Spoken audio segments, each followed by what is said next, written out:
Sumasailalim ngayon sa rehabilitasyon ng Angat Dam. Ito'y upang matiyak na ligtas mula sa posibleng pagtama ng malakas na lindol. Narito ang report ni Ria Fernandez.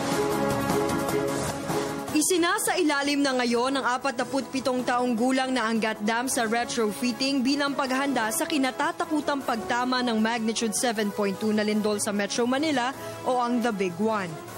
Nasa 15 milyong residente kasi ng Metro Manila ang lubhang maaapektuhan kapag gumuho ang dam na nagsusupply ng 77% ng tubig sa rehiyon dahil sa paggalaw ng West Valley Fault.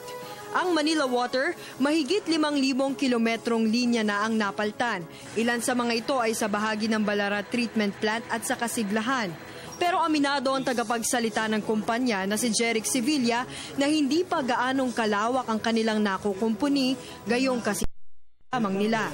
Bukod sa kanila, pumasok din ang pamahalaan sa Public-Private Partnership o PPP para sa rehabilitasyon ng dam.